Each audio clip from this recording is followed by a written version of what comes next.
Okay, well, I think we can start. So good morning, everyone. Welcome to today's webinar, Founding Opportunities and Future Collaboration for Hydrogen Sector. My name is Estivalis Garmendia from Contactica, and together with my colleague, Adrian Garcia, we will moderate in today's session. So thank you all for joining us.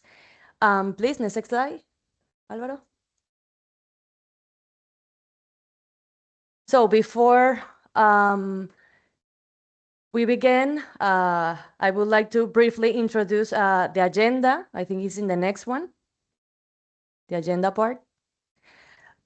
Here, thanks. So we will start with the two project presentations. First, we will hear from MAST3RBoost, which is developing next generation hydrogen storage technologies based on advanced porous materials and machine learning. And then we will move to IH-MIE, a project focused on accelerating hydrogen mobility across Europe through interregional collaboration and support for innovative SMEs. So after both presentations, we will have a panel discussion where we will explore future collaboration opportunities between research projects and innovation initiatives, followed by a Q&A session. Okay. So now I give you the floor to my colleague, Adrian. Thank you, Estivalis. Before we move to the presentations, I would like to briefly introduce the two projects that are hosting today's webinar. MAST3RBoost is a Eurozone Europe project focused on advancing hydrogen storage technology through the development of machine learning-assisted ultra-porous materials with the goal of creating safer, lighter, and more efficient hydrogen storage systems for future mobility applications. And then IH-MIE, on the other hand, is an interregional innovation investments project that supports the deployment of hydrogen mobility solutions across Europe. Although its projects addresses a different stage of the hydrogen value chains, they share the common objective of accelerating Europe's transition towards a more sustainable hydrogen economy. And the next slide, please. The speakers. Okay. Let me introduce you the speakers. First, we are pleased to welcome Sergio Sanchez, CTO at EnviroHem and representative of the MAST3RBoost project. And joining him today is, next slide, is Alejandro Perez, project manager at CTAG and representative of the IH-MIE project. With that, let's begin with our first presentation. Sergio, over to you. Thank you very much, Adrian, and thank you as well, Estivalis, for organizing this webinar. So as Adrian said, I'm CTO at EnviroHemp, and I'm the project manager of the MAST3RBoost project. So if we can go through the presentation. So the MAST3RBoost project, as Adrian said, is an Horizon Europe project, and of the four basic pillars of hydrogen research, we focus on storage.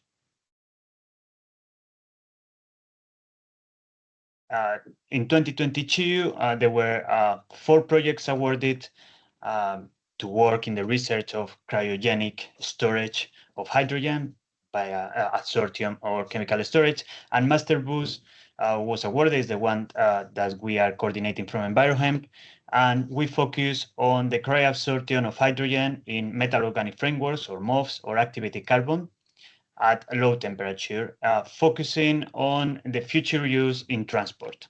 And in the next slide, you ask why did we focus on transport? Why is hydrogen important for transport? So next slide, you'll see that it has great advantages. Hydrogen has 0 emissions, it's very energy dense, it can be used for quick refueling, it's versatile and clean energy. But why do we need research? And it's because it has some challenges. The main challenge comes from its low volumetric density. Hydrogen is really, really light, but it's very bulky.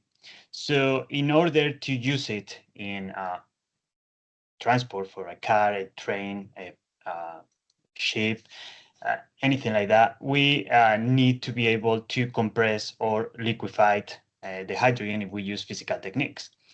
For hydrogen storage strategies, we have underground storage, which is not good for transport, and we have chemical storage and physical techniques, and that's where we are going to focus in this presentation.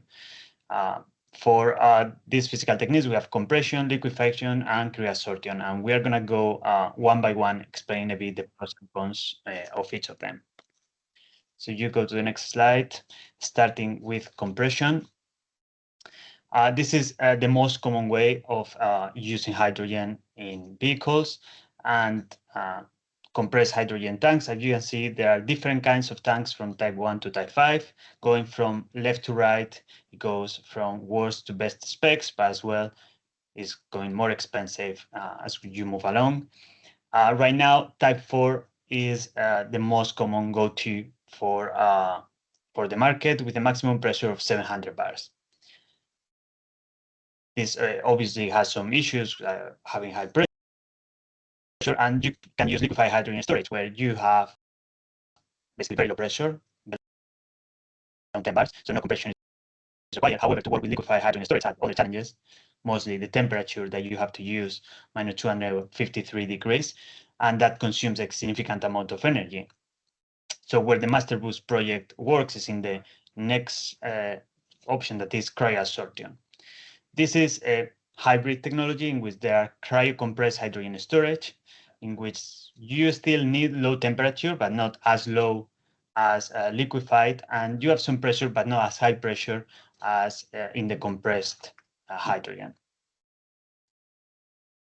So in the next slide, how does it work? So what we do for these cryoabsorption technologies, we have porous materials inside the tank. These porous materials, in our case, is activated carbon or metal organic frameworks. And what happens is that at low temperature, the hydrogen goes inside these cavities. As you can see, there are very porous materials with cavities. The hydrogen goes inside, the hydrogen gas, and it gets absorbed onto the surface. That way, the hydrogen gas is not bouncing around and the pressure is much lower, and you can achieve high density with lower pressure.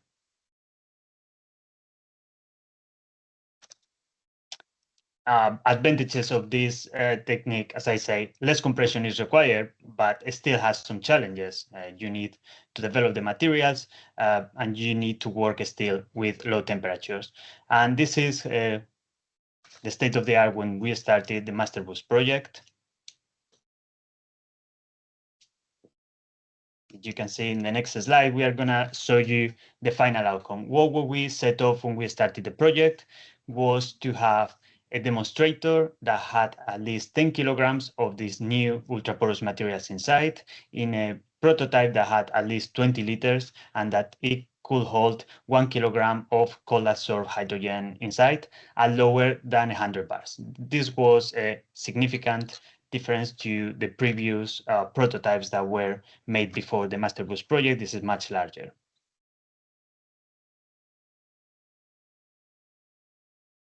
And this is the consortium that we started working on this in 2022. The project is set to finish in a couple of months.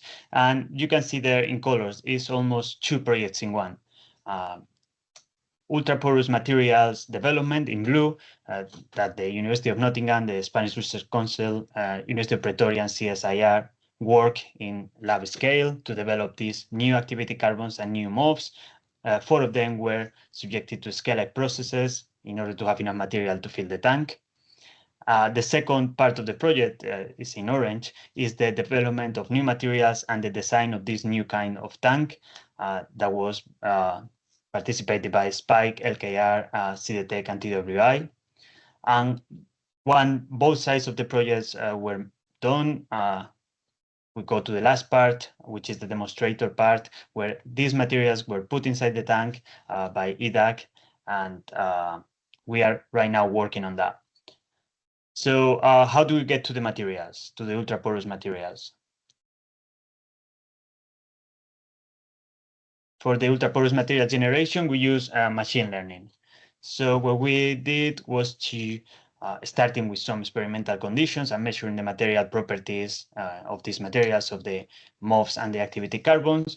We put those results into machine learning that gave us proposed best experimental conditions that they were replicated in the lab. We obtained new materials with the new properties that were measured and put it back into this machine learning engine. And what we could get from this is the best possible activity carbons and MOFs. We started working with different kind of activity carbons, some with polymers, some with residues of mostly from the agri-food industry, and for MOFs as well, we're using more urban residues. And the project could obtain really, really good activity carbons and MOFs. As you can see, the best activity carbons have over 60 grams of hydrogen per liter, which is really, really good and better than we even expected. Of those activity carbons, we chose the 2 or the 4 most feasible. If you go to the next slide, for the scale-up process, that was done by CSIR and EnviroHemp. Scale up is never as easy as just making everything bigger. So it was a bit of a challenge. And then we work into the densification, which is an important part to put the maximum amount of carbon or MOF inside the demonstrator vessel. And that's how we got to the final absorbents. And on the other side of the project, the tank design and manufacturing, the partners working here develop a new design for the vessel, simulations. We have a digital twin to work on simulations, and ended up manufacturing two full-scale tanks with 22 liters capacity using wire arc additive manufacturing. They chose this aluminum alloy because it has a increase in yield strength and low porosity. So going very quickly about this project is that as project milestone, we use machine learning to synthesize hydrogen uptake porous materials. We were able to scale up the production of these materials to feed the demonstrator vessel. And we created 2 new vessels that were manufactured, and we are right now in the final real usage application that will happen in the following weeks. Although we have had some challenges, of course, as in any research project. We are still working on that. As outcomes as well in dissemination, we have been quite prolific in creating new information, new research. As you can see, there have been many papers published, scientific publications published by the project. And in the next slide, you have a QR code, because we only had 10 minutes here to present you the project with all the results. Hopefully, we will be updating as well with the final results in the next following weeks. So just as conclusions, cryosorbent, we believe is a promising hybrid because we have this lower pressure but high density. We are still in a low TRL, so we are far for deployment. We need for that still work on keep working in material science, advanced absorbance. We still think that there is a route for MOFs and activity carbons to get better, and not only better in specs, but work on the cost and the scalability of them. And we need to work with not only material science, but engineering and industry and user in working in the system level optimization and integration. So that's everything we have from the MAST3RBoost project. Thank you so much, Sergio, for that great and excellent presentation. So now I would like to invite Alejandro to take us through the IH-MIE project and its open call. So Alejandro, the floor is yours. Thank you so much, Estivali. Thank you so much for inviting us today here to present our project. So I'm Alejandro Perez, project manager at CETAC, which is one of the largest RTOs here in Spain. We're located in Galicia, north of Spain. And we are an RTO specialized into the mobility sector. So that's how do we arrive here to the hydrogen ecosystem. And that's, I'm presenting IH-MIE project. So please, next slide. Okay, so IH-MIE project, Interregional Hydrogen Mobility Initiative for Europe, is a 6 million euros project with a duration of 3 years. We are still in the first year of the project, so we are still launching the initiative. Co-funded under the Interregional Innovation Investment Instrument. We are coordinators, as I mentioned, as CETAC of the project, but we are involving 18 additional beneficiaries partners from 10 European regions. The project has 2 main objectives. First one, drive innovation, to accelerate the development and adoption of hydrogen-based mobility solutions, strengthening capabilities, particularly among SMEs, which is one of the main objectives of our project and the main target of our project. And the second one would be to strengthen the interregional cooperation. Our instrument, the E3 instrument, it's an instrument based on the cooperation among regions. So for us, it's a must, and it's a really important objective for our project. So we're trying to promote the ecosystem cohesion, especially strengthening the capabilities of less developed regions, fostering collaborations aligned with their competencies and needs. So here, as I mentioned, we are representing 10 European regions. So each region has different level of maturity, a different relation with, and a different background with the hydrogen and the mobility sector. So here you have the list of regions. We have 5 less developed regions. We have Podkarpakia in Poland, Moravian Silesian in Czech Republic, Norte Portugal, Latvia, and Castilla-La Mancha here in Spain. We as Galicia and Normandy in France as transition regions, and Aragon in Spain, Ile-de-France in France, and North Brabant in Netherlands as most advanced regions. So that will be the consortium. So please, next slide.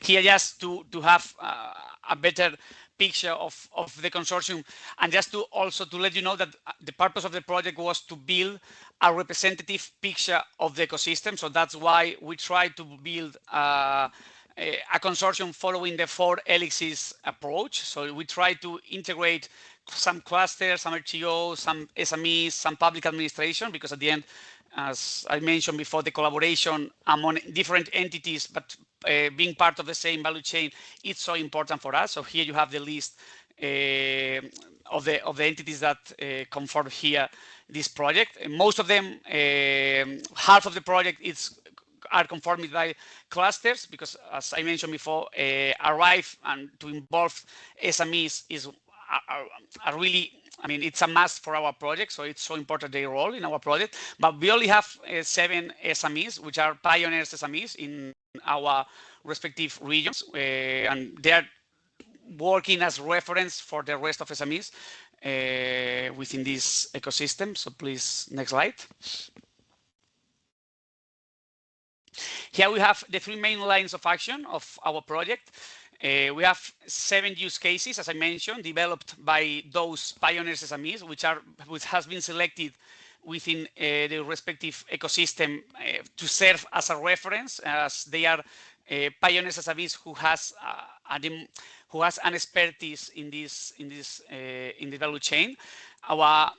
Our purpose is to validate in real operating environments 7 hydrogen solutions led by these pioneering SMEs, addressing the major gaps across the hydrogen value chain.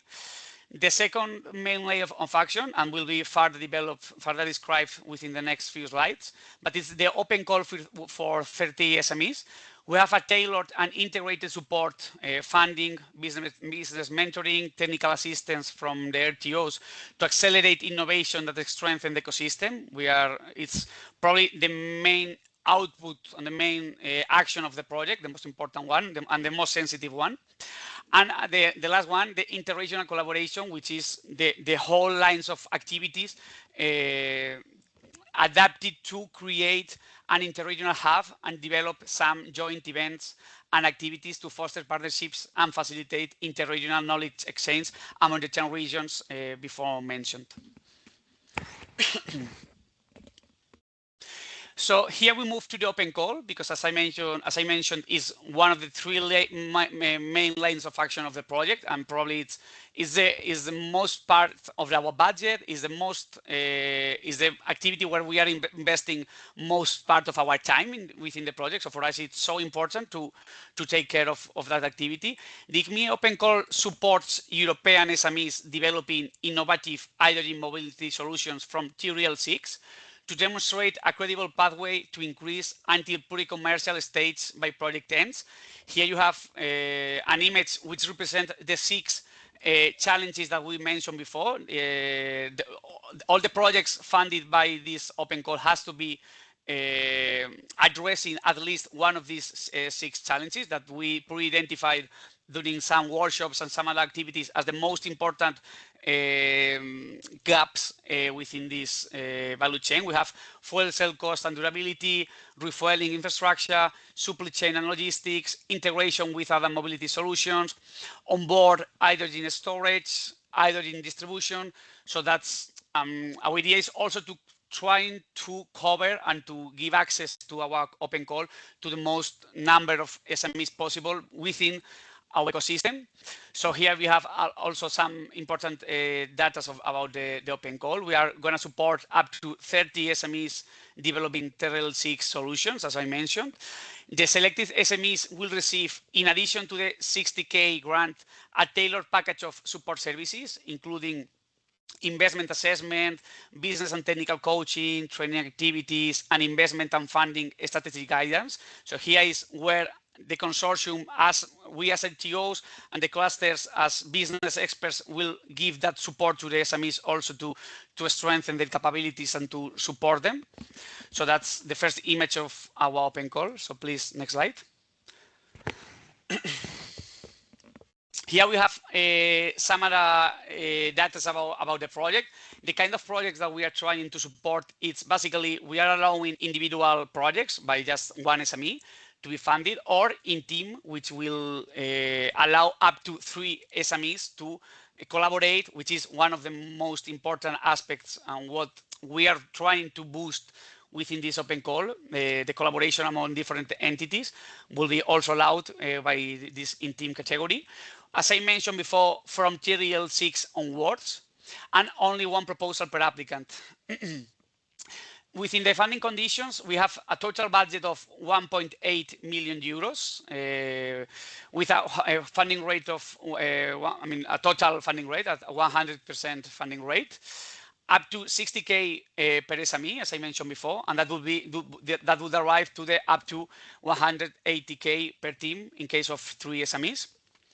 And regarding the eligible cost, it's we have tried to build this open call as easy as possible to SMEs. So we are just funding. We are trying to build an SME similar to any other initiative. So we are just funding personal costs, subcontracting, travel and subsistence. Here we are trying to include the presence in European events such as the European Hydrogen Week, which would also be funded under this open call. We have also other goods, works and services, consumables and external services, equipment and indirect cost. So here, as you know, we are following the lump sum subgrant methodology, which, as you know, the payment is subject to the fulfillment of the project work plan, where evidences will be required. So here is the structure and the schedule of our payment. So we are considering a pre-financing by the beginning of the project within the 45 days of subgrantor signature, an interim payment connected to an interim milestone where the evidence will be required to justify and to approve that payment, and the final payment balance after the approval final review. So that will be the final financial conditions of our open call. So please, next slide. Here we have the total score of the project, and we don't want to because we know that it's pretty similar to other initiatives. We have 3 categories: excellence, quality, and impact. But here just a couple of points to highlight, because it could be interesting to the SMEs that are here as an audience, to highlight the importance of the less developed regions impact here, which is the point 3.2, which is those proposals submitted by or involving more than half of the team by SMEs established in less developed regions will receive 10 points. So we want to involve SMEs from less developed regions, because at the end is the target of our initiative and of our call. So here the point is, if you are just to simplify, if you are SME from less developed region, you will get those 10 points. And if you are in a consortium and you are consortium of 2 SMEs, and at least one of those SMEs are from a eligible region, that consortium will also receive 10 points. So here the idea is of trying to boost that interregional collaboration, especially with entities from less developed regions. And a part of that, we have here the rest of points. We have here the gender balance, female-led SMEs will also receive an extra bonus. We are trying to give an extra bonus of 2 points to those project ideas published on our B2Match platform, will be further described in the next few slides, but also to ensure that matchmaking, that volunteer of collaborate among different entities. So for us, it's so important. And basically, regarding the eligibility rules, the minimum total score is 60 above 100, and the minimum per section to be funded and to be eligible, it's at least half in each category. So that will be our score and evaluation criteria. So please, next slide. Here we have the calendar and the timeline of our open call. The open call was published a couple of weeks ago, 3rd of July. And will be opened until 25th of September. So it's open during the whole summer. We know that it's a difficult period of the year due to the holidays and all the stuff, but that's the reason that why we opened. We are close to have 3 months to give to applicants. So it's open now. So we would like also to invite you to apply for this open call. We'll have an experts evaluation. We'll not evaluate as a European initiative funded. The projects will be evaluated by experts that will be selected around a pool of experts, which is also now opened. The notification results will arrive in November, and the project execution will arrive during the whole next year, during the whole 2027. So we are talking about projects of 1 year, 2 real 6 European SMEs. And as I mentioned before, the application is now open, it's possible. So here, we'll have also later a couple of, if you have any doubt to answer, and if not, I'll give you also the mail, just if you have any question to answer. So please, next slide. Here, as I mentioned, we have the 2 platforms of the project and the open call. We have here the submission platform, which is a single entry point. All the application must be submitted through the submit platform, which is the platform of our open call. All the submissions must be completed, of course, in English. And all the process is online. We are only requesting application form. We are not requesting any external document apart of a pitch, which is requested as a project summary, because at the end will be presented in a jury day. All those SMEs selected will have to present us their project in 5 minutes in a jury day, just to confirm that everything is correct and that the project is competitive and there wasn't any problem. So but the rest of the process is full online. And we also have a matchmaking platform on B2Match, not only related to the open call. The matchmaking platform is open as a hub for the hydrogen and mobility, and will be covered at least the 3 years of project execution. So there is a marketplace, and there is some subsections of the platform where we are trying to boost the collaboration among different entities.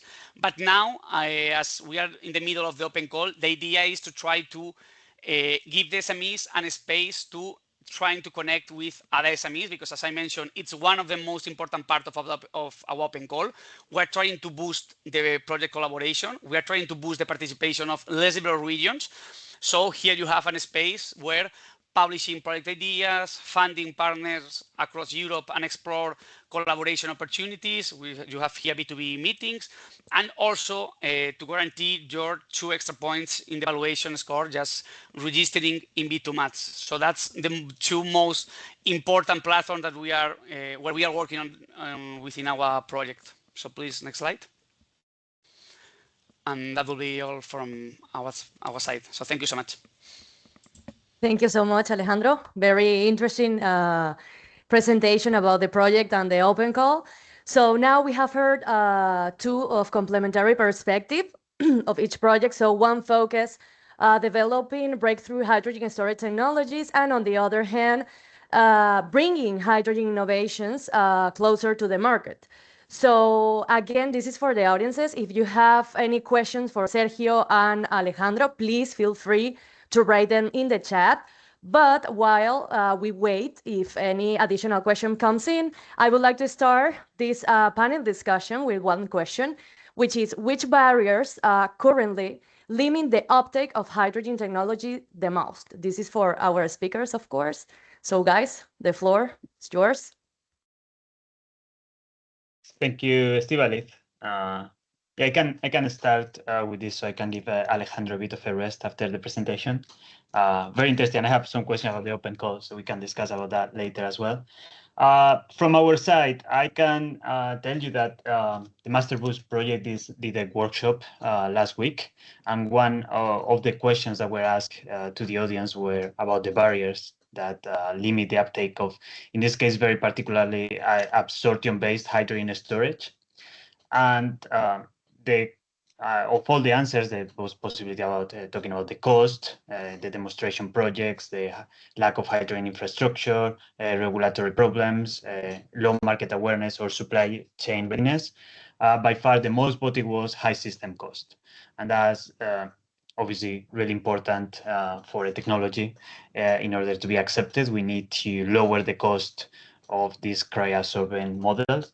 And the second most voted were regulatory uncertainty and lack of standards, which is really important, and we have to work if we want to move forward for really market uptake. We need to have a solid regulatory basis and standards, and as well limited demonstration projects. And that goes back, both the system cost and the demonstration project go back at research. We need to keep working on research to prove that these technologies can be scalable, and we can have some projects that we can demonstrate to the end users that it is realistic to think about them for the future. So, I mean, from our side, so interesting because at the end we have been preparing some workshops in our IH-MIE project, and basically the answers were so similar to what Sergio, what you are telling us about the prices, because at the end, I think that it's probably the key point in not only in this market, but probably in most of our market. We have an SME which was mentioning those chicken and egg paradox, the idea of, I don't have investors to deploy my infrastructure because I need the market, but I can't find the market because I don't have money to attract investors and deploy the infrastructure. So how can we start? And it's so difficult, and we don't have a clear answer because we are working on that. But for us, and from what we find during our project, for us, it's also so important the lack of coordination among the internal ecosystems and also within ecosystems. For us, as an RTO, we are an RTO, as I mentioned before, specialized into mobility sector. So for us, those hydrogen technologies is something that it's been arriving during these last years. But it's so complicated for us to know exactly what the market is requesting, and for us it's so difficult to get aligned with those demands, and it's not always, I think that we all know that it's not always easy to align those demands, and I think that it's so important to have that coordination, which at the end gives gives sense to what we are doing. It's, of course, it's not always, because at the end in research and in research and innovation, it's not always, we have to be also innovators, of course, but it's so important to try to, I think, to coordinate our work with what's requested in the market and try to link. And we think that the SMEs are suffering in any way that lack of coordination, which could come from the public administration or could come from clusters, but I think that at the end they are suffering, and there are a lot of opportunities that are being that they are losing and we are losing, because that lack of support and coordination from other entities. So that's something that the SMEs, I think that they are requesting and that should be provided, but of course it's not always easy to know how to do it, but that's an important barrier from our side and from what we are identifying during our project. Yeah, that's really important as well. As you said during the presentation, Alejandro, that it's important for you as an organization to have this collaboration along the chain. And yeah, there's sometimes a lack of coordination or connection. In your open call, because talking about this webinar is more about the hydrogen funding opportunities. I've seen that it's very focused on SMEs. I don't know if there is only for SMEs or some other research bodies could apply. But for SMEs, I've seen that you offer this kind of not only the grant, but a support network. I don't know if you can expand a bit more on that, because I think it's really interesting from an SME point of view. Yeah, sure. I mean, first, I mean, yeah, unfortunately, we are, unfortunately or not, but because it makes sense also, that the funds can, only SMEs can receive the funds because it's European mandatory that we have to support only SMEs. So we are allowing RTOs and public administration, universities to be part of these projects, but without receiving any funds. So that's, I mean, that's something not really interesting for them, but we are allowing them to participate. And regarding your question, I mean, I think that there are like different services here.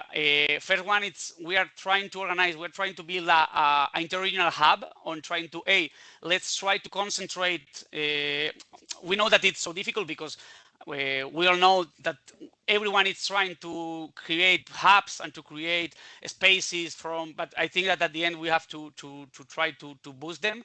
So we are trying to give life to that hub, trying to present, as you are doing today, and Steve is present today, some webinars, some events, some activities to present some other financial instrument that could be interesting for our ecosystem. So the first idea here is to we are trying to create something that could help us everyone from their perspective, because of course the hydrogen value chain is so, I mean, it's so diverse, and the regional maturity is so different among regions. But let's try to concentrate everything in just one hub. That's the first part. The second one, I mean, we are 4 RTOs in the project. We have Centro Nacional de Hidrógeno, which is the reference center here in Spain, which is also part of this project.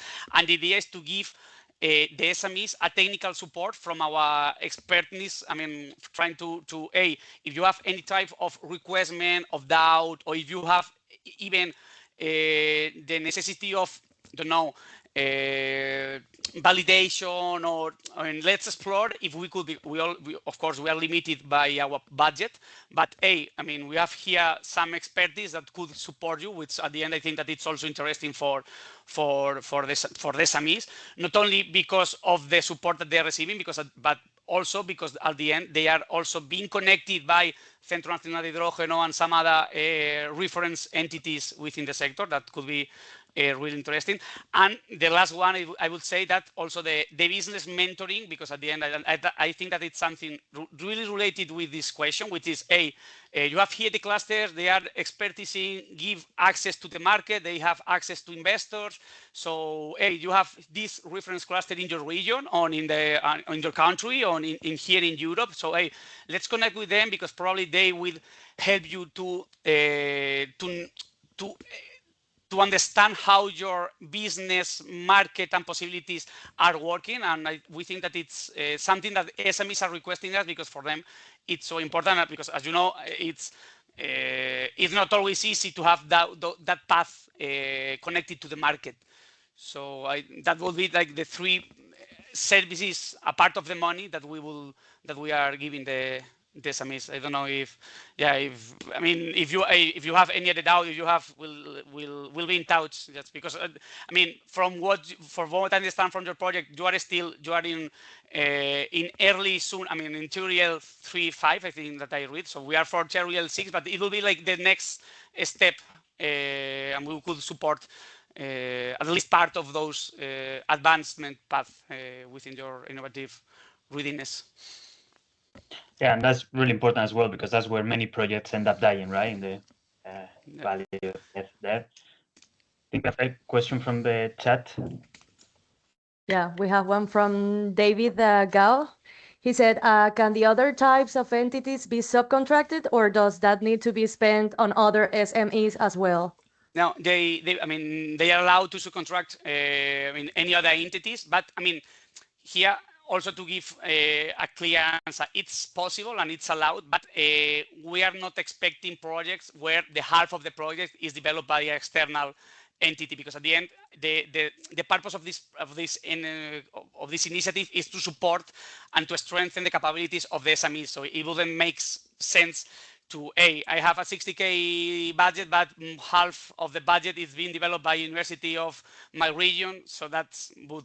So maybe it's allowed, but try to give it sense and to just be so specific on your requirement here. So that will be my answer. And I've seen that. Is there a cap for the percentage of the budget that can be subcontracted?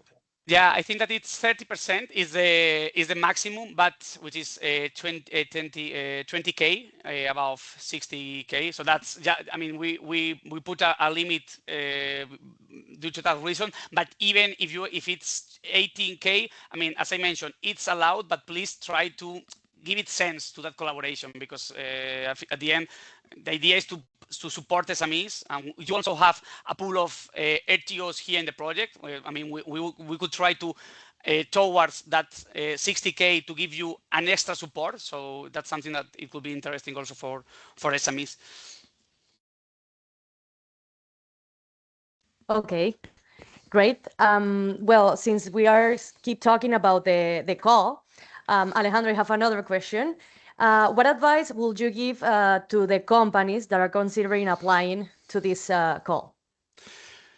Well, I think that here there is like general advices for every open call, which is the typical ones that please try to not wait until the end of the call, because you know what happens with the platform. So let's try to give it enough time to prepare everything, blah, blah, blah. But I think that everyone here more are familiar with that. But specifically with our open call, I would say that as I don't know if but I mean, here the idea is to boost also interregional and the collaboration among SMEs. So please, it's so important for us because, and it's something that we identified during our workshops, which is, there are a lot of gaps that could be covered by entities from other regions, because each entity and each region, it's specialized into a specific sector, but maybe you are looking for any specific partner which maybe it's not working on your region or in your ecosystem, but maybe in Portugal or in Latvia or in any other region, it exists and it could support you. And for us, it's so important, and we will be so delighted if that connections happen.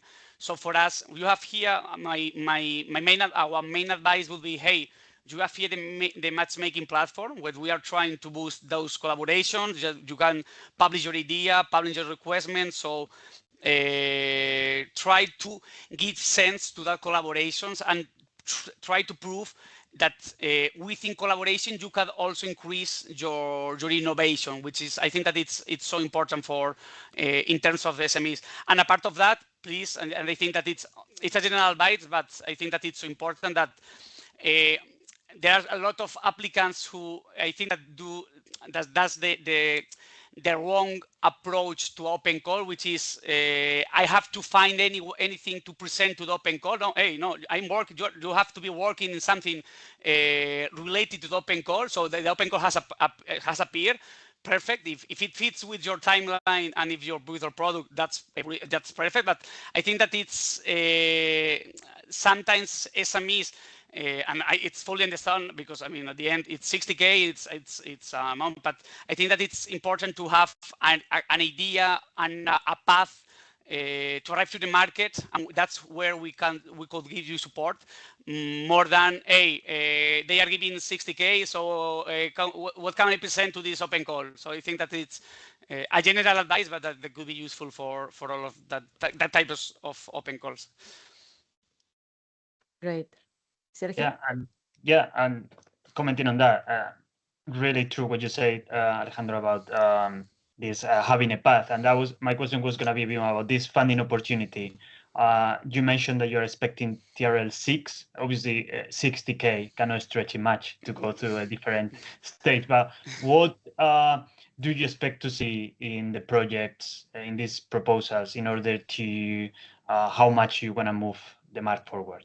I mean, here we think that the most important is to be realistic, because at the end, in fact, our first when we were writing the proposal, we included as from TRL 6 to 9, and where it arrives to the engineers, they told no, that's completely impossible in 1 year with 60K. I mean, it's completely impossible. So we have to be realistic. So that's why we give emphasis to the TRL 6, because at the end we want to at least clarify that, hey, you are close to market. I mean, you are not still in the investigation stages, but towards that criteria, I mean, for us, it's more important to have a realistic path. Hey, I can arrive until TRL 7 or TRL 8. That would be great if you explain correctly how it arrives, and if you explain what do you have in mind. But for us, I think that it's better and it's more realistic than, hey, I will arrive TRL 10 or TRL 9 in just 1 year. It's impossible with that amount of resources. So please try to. We think that it's important to be realistic. And just to build a credible path. And I think that that's more than be thinking in, okay, I have to arrive to, no, it doesn't matter. It's not a matter of arriving to real 8 or 7 or 9. Just you have to arrive somewhere. You have a year, you have 60K. Hey, let's see how do you evolve? Yeah, I think that that's one of the great things about this open call, is that it gives SMEs that have been working already in hydrogen projects an extra year and some funding in order to see if they can move forward with the technology or with the idea without that expectation of having to go to market. Totally. Yeah, totally. And I have one last question about the open call, and it's you put many topics that people can apply for. Are you expecting for some of those topics to be more likely to be funded than others? Not, I mean, our feelings, because it was just, we launched it 2 weeks ago, so we are not still so advanced in our stage to know how it's answering the SMEs, but we feel that due to the connection with mobility, we feel that probably we have like a category which is like the connection with other mobility solutions that probably will be served as a box where there will be a lot of projects. So probably what we expect is the rest of the categories, refueling, storage, and stuff, I mean, probably to be less covered.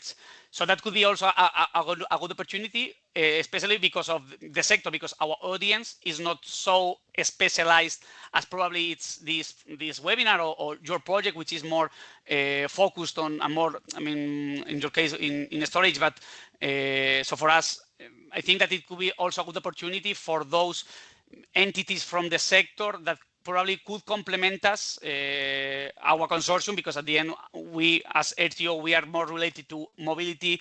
Most of our clusters are more related to mobility. So, I think that it's also a good opportunity for the hydrogen ecosystem to cover the rest of categories.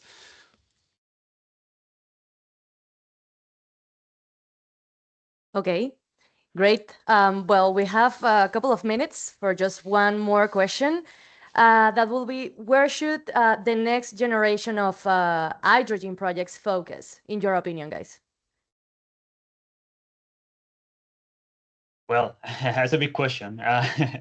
So where we see it is that hydrogen needs to focus into and the next steps into integration and decarbonizing heavy industry. So going for the market. On our side on BioHemp, we are working more on storage in terms of research done for hydrogen storage. We see that there is still research to be done in advanced materials. So composites for lighter, high pressure tanks, all that part of research is still important. obviously in solid state storage, activated carbon, or MOFs, but as well metal hydrides that can hold hydrogen at lower pressure. We believe that this is a path that needs to be investigated, and it could be successful at the end, as well as chemical carriers. Just in my presentation, there's some very interesting project working on ammonia for hydrogen storage. So what we see is that we need still to have some breakthroughs in material science. We need, with this research project, to make it more dense, but safer and cheaper are the two keys in order to continue advancing on my side. Just complementing, because I mean I fully agree with what Sergio said, but just complementing, we from other perspective, probably a higher TRL and all the stuff. For us, it's so important, all those fields related to refueling and the stuff. Probably also because from our connections with mobility and to get competitive technologies. But apart from that, we think that it's so important to give also a push to those demonstrations as part of those projects, as let's try to learn by doing. And I think that it's so important also for the sector to get that maturity and that that capability to the hydrogen project. So that's where we feel, or we think, that the hydrogen project will be evolving, to just give a space for demonstration, and as I mentioned, to learn by doing. But yeah, we'll see what happens. Great. Well, thank you both. Great discussions. And well, if we don't have any other question from the audiences, I think this is the end of the webinar. So thank you again to our speakers and their excellent presentation. And of course, to everyone who joined us today. We hope, well, this webinar has provided you valuable insights. And remember to follow us on our social media, and have a wonderful day. And we look forward to seeing you in future events. Thank you all. Thank you very much.